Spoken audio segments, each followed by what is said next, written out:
Hi, it's Fraser here. If you're a regular listener to this podcast or a regular reader of Spiked, I hope you'll agree that Spiked's message is more necessary than ever. Spiked's content is free, and it always will be. It's thanks to your donations, and regular donations in particular, that we've been able to keep going and growing. By donating to Spiked, you're helping us challenge the myriad attacks on free speech and the illiberalism of identity politics. The Spike podcast has now grown to a point where we're able to get sponsorship. What that means for you is that there's another way you can support the show by checking out some of the deals we're able to pass your way. But donations are still by far the best and most direct way to support us. So if you think we're doing something right, saying what needs to be said, challenging what needs to be challenged, then do please consider starting a regular donation if you haven't already. Even £5 per month can go a long way. If you'd like to make a donation, you can do that by going to spiked-online.com and hitting the red donate button in the top right corner. That's spiked-online.com and the red donate button in the top right corner. Now, on with the show. Hello and welcome to the Spiked podcast. I'm Fraser Myers, and joining me this week, as ever, we have Spiked's deputy editor Tom Slater. Hello. And Spiked columnist Ella Whelan. Hi. Coming up on the show, self-censorship, the second wave blame game, and people with cervixes. Americans say they are afraid to speak their minds. 62% of Americans say they have political views they're afraid to share. A new report suggests that people are having to self-censor or face discrimination. Right-wing academics have been forced to hide their views. Every form of diversity is championed, apart from the most important one, which is viewpoint diversity. Two new pieces of research point to a worrying climate of self-censorship. A report by the Cato Institute found that 62% of Americans think that the political climate these days prevents them from saying things they believe because others might find them offensive. And this is not just a problem for the right. Most liberals and moderates also feel that they need to self-censor. Around a third of conservatives, liberals and moderates feel that they could miss out on job opportunities if their views became known. In the UK, a report this week from Policy Exchange found a significant chilling effect on speech in academia. Around a third of right-leaning academics feel they have to censor their political views in teaching and research, while 15% of left-leaning academics feel the same. The study also found high levels of discrimination for job opportunities based on political beliefs. Tom, what are your thoughts on this? Well, I think it demonstrates what we already know in many respects, insofar as the power of self-censorship and how it feels like it's been growing in recent years. This is something which people who've been interested in freedom of speech have been talking about for a very long time, of course. You know, in On Liberty by John Stuart Mill, he talks about the despotism of custom and the tyranny of the prevailing opinion and feeling, and this way in which that just society in general or a culture of a particular institution can impose a kind of informal censorship on us by encouraging us to self-censor, to not say what it is that we actually believe, and how that's in many respects so much more insidious than other forms of kind of more tangible censorship, insofar as it's a kind of tyranny that you impose on yourself. I thought the research was really fascinating. I think it is striking, as you say, that this isn't purely a issue of the right, although it does seem to affect them disproportionately. I thought it was interesting that even though in the Cato survey, people who were very left or very liberal in their categories were least likely to suggest that they did self-censor, there was still a huge jump from 2017 in relation to self-censorship. Similarly, with the Policy Exchange survey of academics pointing out, whilst again people who were more left-wing tended not to self-censor as much, you're seeing a huge jump largely in relation to gender-critical views, which I think, as we've all seen with the Selena Todd case and all these other academics being physically hounded in some respects for expressing those kinds of opinions, we can see how firm that is. Nevertheless, I think it's quite clear that there is a distribution of this, and it's quite obvious that people who do consider themselves left-wing, whether they are or not, we can kind of discuss, are far less concerned about this. And I think there's a kind of striking point in all of this, which is the fact that the casualness with which a lot of people on the left treat the issue of censorship, they're very dismissive of self-censorship as a concept. They're very comfortable with corporate censorship, whether it's Facebook or anyone else. They'll be the first to defend forms of state censorship in relation to hate speech. And one of the things that I think particularly these surveys have demonstrated, particularly in relation to the academy, is that one of the things that shows is that they are the establishment in various different parts of society. You know, they exert direct power in relation to cultural institutions. They run universities. They run things like the BBC. But even in other spheres of life, you know, even though the left, you know, they're not in power in Britain and in many other parts of the West, they still do kind of set the agenda on a lot of these cultural issues. You know, we read over the weekend that Boris Johnson is planning to shelve plans to reform the Gender Recognition Act because he's concerned about opening up that culture war, that piece of legislation again being put forward by Conservatives in the first place. And of course, even the kind of corporate sector, as we've seen with all the kind of, you know, woke pronouncements that they've made in recent weeks in the wake of the Black Lives Matter movement, are very comfortable with their kind of speech policing agenda of the left, largely, I think, because their identity concerns over class concerns, which the modern left is kind of replaced one for the other, suits their interest perfectly. So I think it kind of demonstrates as well that the reason I think so many people on the left are either dismissive of forms of censorship or claim that they're justified is purely because the fact that they do hold sway over these discussions. They feel that they're unlikely to be censored by these kinds of processes. And I think that shows on the one hand a remarkable level of naivety on their part, because once you create these mechanisms, there's no saying where that will end up. And I think a lot of gender critical feminists who weren't particular free speech absolutists, shall we say, until recently have started to recognise that.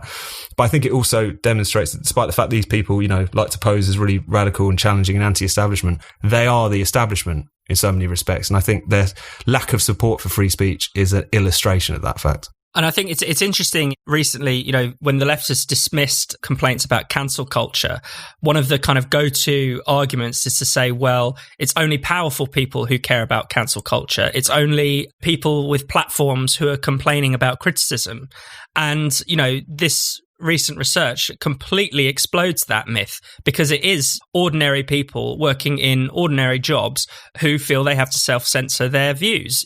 And it goes across the political spectrum as well. It's not about what might be dismissed as hateful views or right-wing views. It's moderate views too that people feel that they cannot air. That's, you know, one of the most important things to recognize is that the threat to free speech is universal and all around us. It affects all political persuasions and affects people from all walks of life. Ella? We already knew that universities were somewhat out of touch with the rest of society. I mean, the Brexit debate has revealed that, the fact that universities were so thoroughly in support of Remain and academics were almost exclusively Remain supporting, while the majority of the rest of the country voted to leave.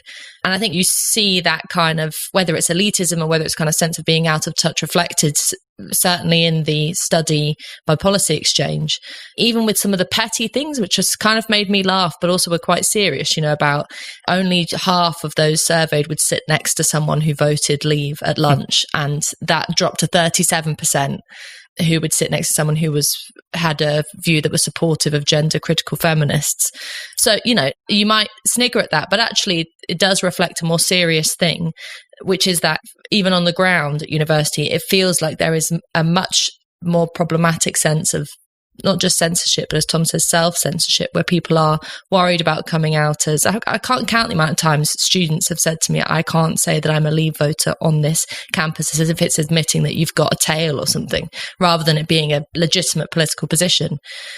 But the issue is, how do you deal with it? And there are some things in the Policy Exchange report which are, let's say, interesting. I mean, the fact that they make a big noise about more universities being left-leaning, as they quote, I get frustrated by that, because it's sort of irrelevant what political leaning the university is. If you're a political person, you should go and make your voice heard. And even if it means being the outsider, as, you know, some of us were at university, I particularly was when I went to Sussex on some occasions. But the more important thing is this academic freedom bill that they suggest, which I don't know about you guys, but when you're thinking about how to deal with the issue of free speech in university, anything that's makes gestures of being, you know, something that's enforced by Parliament makes my hair stand on end. Because if you remember back, there have been attempts to do this kind of thing before. I mean, most infamously and embarrassingly, just after the Brexit vote happened, the Conservative MP Chris Heaton-Harris sent that letter out to universities demanding that they list all their professors who were involved in European studies to make sure that there was enough Brexit supportive professors at university. And it's just such a ridiculous thing to do. But in trying to enforce a sense of freedom at university, you inevitably put constraints around it. And actually, I think what Spiked has always argued is that the approach to this has to be a hands-off one, which says strip back all of the policies that you've got, however tangible at the moment, things that you don't think infringe upon freedom of speech, like zero tolerance to harassment policies within students' unions, all those kind of things that encroach upon how students and academics can go about their intellectual lives at universities should be stripped back, and that allows university to be a genuine free space. I don't fully believe that the idea that we could leave the task of fighting for freedom in the hands of Parliament, even if they are sympathetic to this crisis of censorship on campus, because they've never got that actually the essence of freedom of speech and academic freedom has to be a total independence from any kind of enforcement. Tom? No, I agree with that. And I've written several times, you can't really have a pro-free speech or pro-academic freedom crackdown. It's a contradiction in terms in many respects. But one thing that I think is a lot of these proposals that the Tories have been putting out, and some of them are reiterated and kind of built upon in this policy exchange report, is the fact that we're in a kind of interesting situation, whereas previously the issue of academic freedom being encroached upon would often be from without, either it would be in terms of government or it would be in terms of donors. It discusses the kind of history of that. Whereas currently we have a kind of almost like an internal McCarthyism at these various institutions, where it's the kind of culture and the policies and the power bases within these universities themselves which are, setting the agenda, policing speech, leading the denunciation campaigns, etc. And that, I think, is something which is new, and these are kind of quite clumsy responses, I think, in so many ways to respond to. And given the fact that, you've got universities in receipt of state funds, etc., you can understand why their position is kind of becoming untenable, even if these particular proposals feel like they're not really going to do it. I think on the question of how do you fight back against this more broadly, Andrew Doyle made this point on Spike this week, which is the fact that people do just need to be braver, really. And that's not an easy thing to say, because the level of vitriol that is directed your way in certain workplaces, on social media, when you dare to express a certain view, is very intense. I mean, intimidation, as Andrew points out, is basically one of the primary weapons of the kind of woke movement. It's something that they mete out very unashamedly. But I think the one thing that's worth recognising in relation to something self-censorship is that we are in a slightly curious position today, or maybe it's not so curious, I'm not sure, is the fact that when people like John Stuart Mill were talking about self-censorship and things of this nature, it was very much about the right to dissent from the majority often, the tyranny of the majority, as he would put it. He was obviously a huge anti-democrat, incidentally. Whereas we're in a quite strange position now, where often it is the majority position which is demonised, whether it's the 52% who voted to leave, or whether it's the vast majority of people who think that there are men and there are women and that you can't chop and change in between. Those opinions are ones which are so hard to express. But I think that should give us a little bit more steel, in the sense that you are pushing back against a very angry, a very organised and a very intolerant minority, but they are a minority of individuals, these activists. Other people are on your side, and I think the more and more people do pluck up the courage to say what it is that they believe, the more that I think we can make a lot of headway very quickly, because these are views that the vast majority of people want to espouse, including a belief in free speech, which I think fundamentally far more people actually agree with than you would get the indication from a lot of the media and academic discussions around this issue. One of the many things I love about the Great Courses Plus streaming service is that you get to learn from actual experts who know how to teach.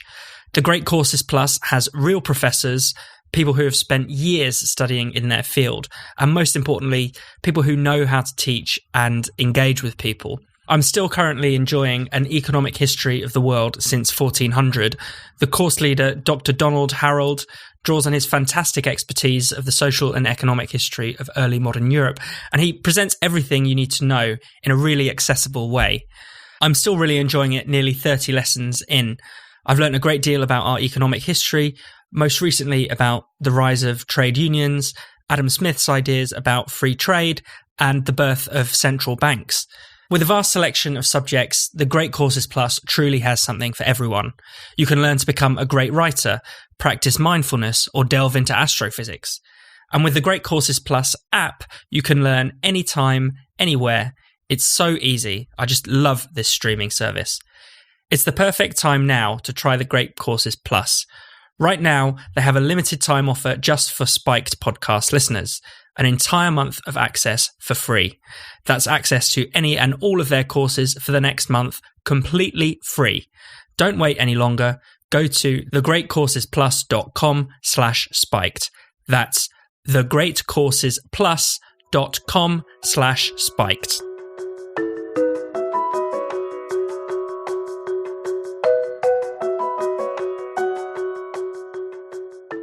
Who will be to blame for a second wave of COVID-19 if one ever emerges? According to a recent YouGov poll, 52% of the public think that other members of the public will be to blame.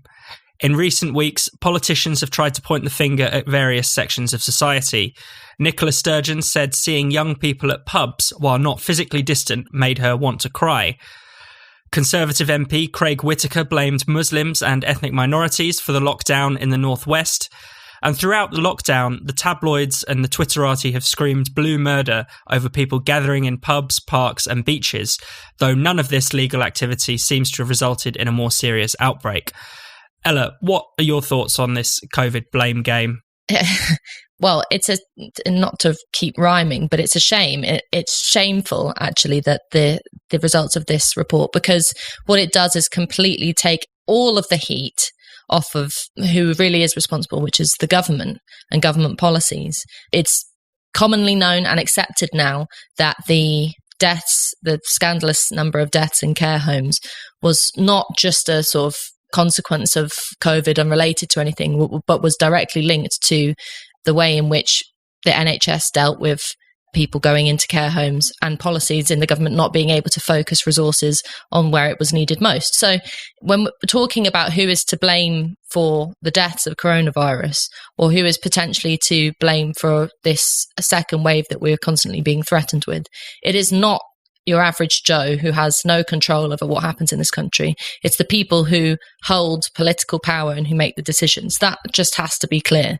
When it comes to the kind of way the public has acted, the most frustrating thing is that it seems the most ire has been saved not for people doing illegal things like, all these kind of parties that were happening, mass parties that were happening in certain areas in London during lockdown, and the small sporadic things where people were sort of, you could kind of argue, taking the piss, but where people have been not just allowed, but encouraged to go out. Still, there has been this residual kind of, oh, you selfish COVID idiots attitude. So even now that we've been told for weeks to get out there, go back to work, go see the beauty spots, eat out to help out, blah, blah, blah, still there's this sense of, as you mentioned in your article, Fraser, Nicola Sturgeon talking about how she wanted to cry seeing young people having a good time in a pub. And the problem is, as you also mentioned, in relation to Susan Sontag, there's this bigger danger, I think more frightening than a sense of a further lockdown or a second wave, that the real infection becomes this sort of antisocial hostility that we have to each other, which is the perfect kind of situation for any government wishing to pass the buck. I never usually agree with Zoe Williams in The Guardian, but she wrote an article in relation to this week's sort of weird pronouncement about locking down the over 50s. The news broke about it being discussed as a possibility and then was quickly shut down by government. But she actually made the point that it's these kind of accidental or not pronouncements and threats from the government of certain lockdowns, particularly ones of a generational nature, picking on the over 50s, that feeds a big problem that we've got today, which is hostility between one another, but also between the generations. There's a huge amount of both young and old bashing at the moment. It seems that the divides in the generation that we've often commented on seem to be becoming deeper throughout this pandemic, not becoming more closed. We've been talking about solidarity a few months ago and trying to put a positive spin on it, but I actually think that the consequences of this lockdown have been quite dire when it comes to interpersonal relationships. So the public are not to blame, but you have to ask the question of why the public has not been duped, because I don't think publics can get duped, but why the public seems to be unwilling to shine the light on the government and put more pressure on the government to say it's you that has to deal with these decisions and it's you that holds the blame. Tom? No, I agree with that. And I think one of the things that's been really unfortunate is that any discussion about government policy, the lockdown, how it was rolled out, the adverse consequences of it, has been completely shrouded out by a discussion of how much have we complied with the lockdown, how much have we complied with social distancing. That's become the whole frame of the discussion. And as a consequence of that, as we saw from that YouGov poll saying 52% of people would blame a second wave on other people, on the public, fundamentally, is that it's just led to it to become almost entirely individualised, and therefore becomes really kind of heated and unpleasant. And one of the things that I think is quite interesting about how in recent weeks the whole kind of COVID-idiots shaming thing has been coming back with a vengeance ever since the pubs reopened. as you point out, all these individual things being pointed out. It's almost like you just fit it to your particular prejudices, whether you're Craig Whittaker and it's the Muslims' fault, or you're Nicola Sturgeon and it's all the drunk young people's fault. It just kind of fits to whatever narrative you happen to be propounding at that particular point. And what's interesting, on the one hand, all of the things which have become big flashpoints, people in the park, people on Bournemouth Beach, people demonstrating with the Black Lives Matter movement, there's been no evidence linking those to any kind of rise in cases and outbreaks and things. But still, the narrative goes on. And what I think is interesting at the moment as well is that we're at a point in which cases are low, in which it feels like, we're certainly, the height of the pandemic as it was in late March and early April is a distant memory now. And yet all of these tendencies to kind of shaming people has completely gone away. And there's, even though there's been talk recently about potential second wave and outbreaks across the country, as Professor Carl Hennigan has been pointing out, there's been no real meaningful rise in cases recently, and if you actually look at it in relation to the ONS surveillance program, they did suggest that cases were rising recently, but it's based on 24 positive cases among 30,000 people over the past 2 weeks. This is not huge. And again, we're seeing a lot of more test results coming back positive, but again, we're targeting test results in places where we know there are outbreaks. If you take into account the percentage of them being positive, again, you don't see this kind of rise. So I think it comes back to this point we've talked about a lot on this podcast, which is that the COVIDiots phenomenon, the public shaming, the misanthropy, the puritanism on display has always had precious little to do with the evidence, where we are at in the particular epidemic wave. And it's fundamentally been an expression of people's pre-existing prejudices towards the public or between certain sections of the public. And I think we just really need to bear that in mind, because what we've got to be very concerned about is, as we've all talked about COVID accelerating all kinds of trends, whether it's towards working from home or the death of the high street or whatever, one that I'm really, really concerned about is this one towards atomization, towards treating people with suspicion, towards blaming people, assuming the worst about them. And it feels like in recent weeks, we've seen how the COVID discussion has accelerated all of that, leading us to a much more snipey and individuated kind of place. Yeah, I mean, there was some research recently, and it was framed interestingly by the papers in a way that said the lockdown solidarity is over. And you think, well, there might have been solidarity over the crisis, but I don't think there was solidarity as a result of the lockdown. That if anything, the lockdown has broken us apart. And I think that has contributed to this problem. It's a self-reinforcing dynamic. The more apart we are, the more suspicious we are of other people. The more suspicious we are of other people, the more we want to stay apart, stay our 2 meters away or stay in our house. And it just fuels this kind of hysteria about any kind of event that someone who doesn't look like you or, isn't an immediate family member or friend, that whatever they're doing, they're probably up to no good, and they're probably doing something dangerous. And what is frustrating is you can completely understand why the government wants to place the blame on individuals, and you can see why they want to continue ramping up the fear, because as long as we're fearful of this disease, then we're not going to look at not only their failures in relation to COVID, but also, the enormous backlog in the NHS in terms of, cancer and heart treatments. We're going to ignore the fact that children have lost 6 months of their education, and there doesn't seem to be very much progress in catching up on that. In Scotland, the exam system is in total disarray. The economy is another thing. The economy is in the toilet. There are all kinds of things that you could see why the government would want to distract from their failures, want to keep people fearful and suspicious of each other. But why anyone in the public or why anyone in the media who should be holding the government to account would want to go down that route is a complete mystery to me. I think part of the problem is that, to a certain extent, understandably, the whole process of how we deal with the virus has become moralized. So it's not just about whether wearing a face mask is a scientifically proven beneficial thing that will help us beat this disease, but it's become, are you a good person? Are you selfish or not? And it's very hard to argue with that. People say, what's the problem? Why is it going to kill you to put something over your face, or to not go to the pub, or to not go to the beach? Don't you care about things bigger than your own self-satisfaction? And that's a completely wrong way of seeing it, because there's been a sort of hostility to weighing up not just what works in this, but what is actually the harms on the basis of both things. On the one hand, the risk of the virus, and on the other hand, the list of harms that you've just put out, Fraser, from, the very serious issue of people with cancer not getting treatment. And I've been told by a number of doctors that I know that in the next few months, they expect an onslaught of people who are terminally ill who could have been saved in the last few months. A second thing is a big rise in cases of young people who are seriously mentally ill, and the suicide rate has tragically gone up.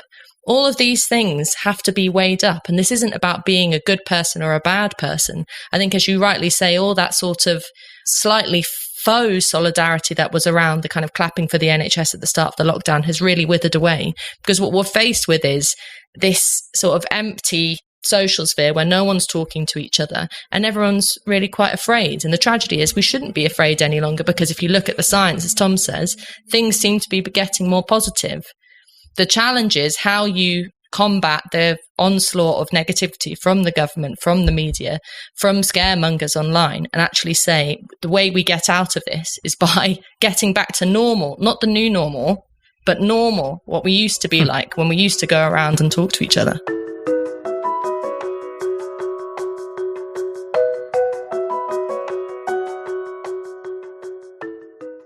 You're listening to the Spiked podcast. Spiked has no subscriptions and no paywalls. All of our content is free. We rely on the generosity of our listeners and readers to keep us going and growing. For those of you who already donate to Spiked, we can't thank you enough. It really means a lot to the team. If you haven't already, then why not consider giving Spiked a donation? You can make a one-off payment or give monthly by going to spiked-online.com.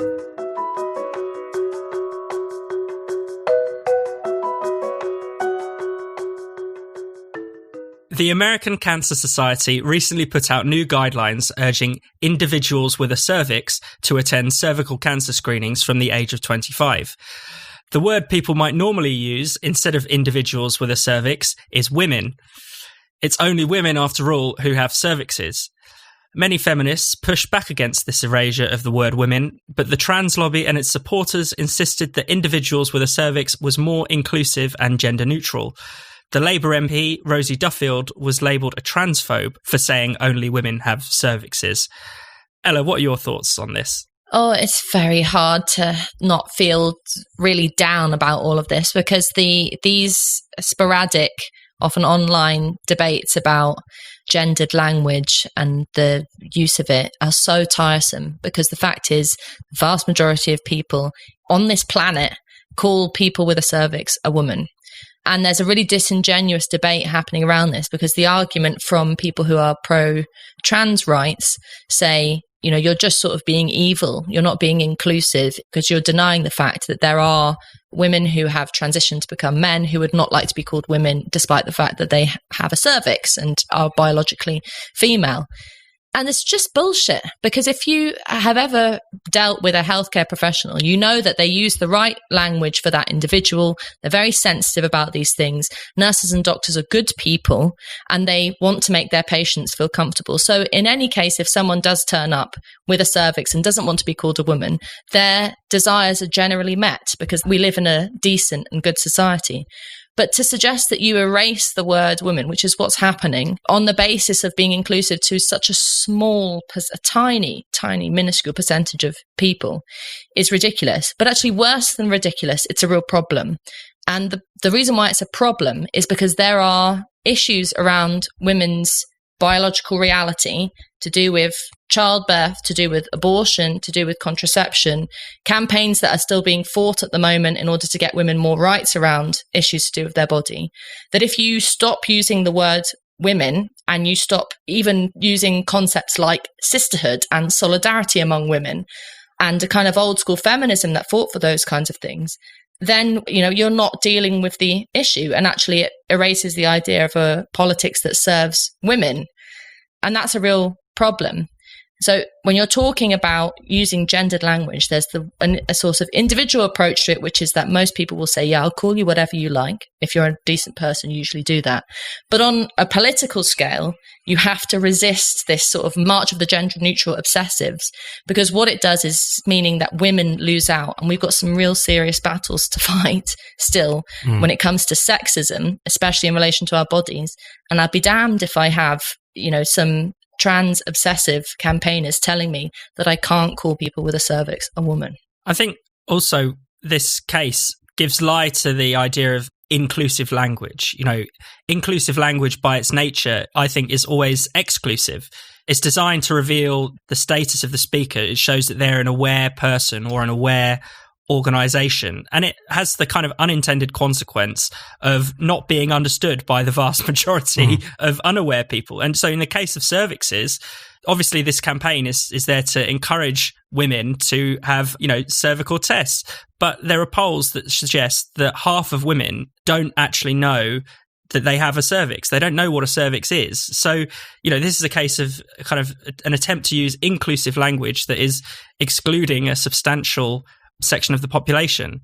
And there's an interesting parallel with, I don't know if people have heard the word Latinx, which is supposed to be a gender neutral version of Latino or Latina to talk about, Latin Americans.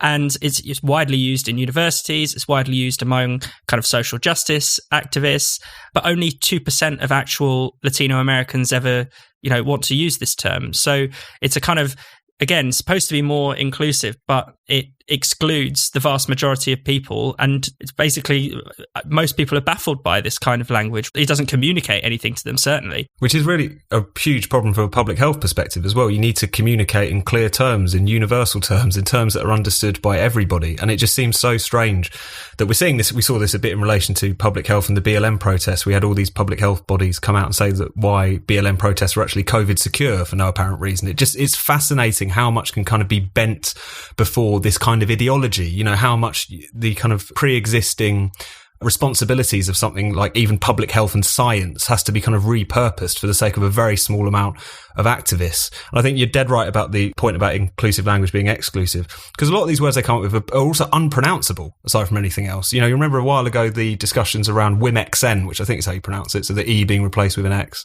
and International WIMXN's Day. This is a word that if you just look at it, you'd have no idea what it meant. It looked like a typo, but at the same time, this is something which, as you say, I think has precious little to do with trans people demanding to be included, the vast majority of which I'm sure will not be offended by a call out saying that women need to come forward for cervical screening. I don't think the vast majority of them would care about that one iota. It's largely amongst a lot of cis people, if we're going to use that word, who are using this as you say, it's a kind of game. It's a kind of way of demonstrating your status. And I just feel like it's something which really does need to be pushed back against, because on the one hand, there's no real demand for this other than from a lot of people who want to signal their virtue. But on the other hand, it does have all of these unintended consequences. And it is only going to continually inflame these arguments around gender. I think it's telling and interesting that we're never really talking about MXN. We're never talking about people with penises, although you do see that from time to time. That's something which I think is going to become very, very clear, but especially when we're talking about women's services, about women's issues around bodily autonomy, as Ella says, it's something which we need to make very clear that this kind of politics is actually damaging to those kinds of discussions. It obfuscates things, and it's obfuscating things and making things far more nasty on the basis of a handful of people who probably aren't actually the identity that they're claiming to stand up for. And I think we need to remind people of that. Ella? So there are some things about differences between the sexes which are irrelevant, and lots of things don't come into your everyday life. As a woman, you don't experience life differently from a man most of the time. But when it comes to something like healthcare, cancer screenings, the issue of HPV, pregnancy, whatever goes on in your life as a woman when it comes to your health, you are markedly different to men. And the thing that I worry about is that I've already mentioned the political issues around bodily autonomy, but there are some parts of differentiating between the sexes which are positive for people's understanding of themselves. It's a very nice feeling as a woman when you go into a clinic that's something specific to do with your reproductive system, for example, that it's mostly populated by women, that women are there in the waiting room, that you talk about being a woman with people, you kind of gripe and you have a laugh, and all those things, particularly for young women, it's quite a positive experience. And I've never been in the bloke side of the room, but I'm sure it goes on there, perhaps to a less chatty extent. The thing I worry about is that we're making it out like it's bigoted and evil to assert that there are some areas of life in which differences between the sexes is a thing that helps development and is positive. And you've got this, every time one of these tweets or one of these stories comes out, I have this nervous feeling that, every average woman in the UK is kind of looking at it and thinking, hang on, am I supposed to be immoral for wanting to be called what I've always called myself, which is a woman? So we do need to push back on these things, even if people do use the B word and say that you're sort of regressive for arguing these things, because it's quite important from a woman's perspective. If I'm going to go there and say, as a woman, there are things about being a woman, specifically healthcare being one of them, which I think should be defended as a place of difference.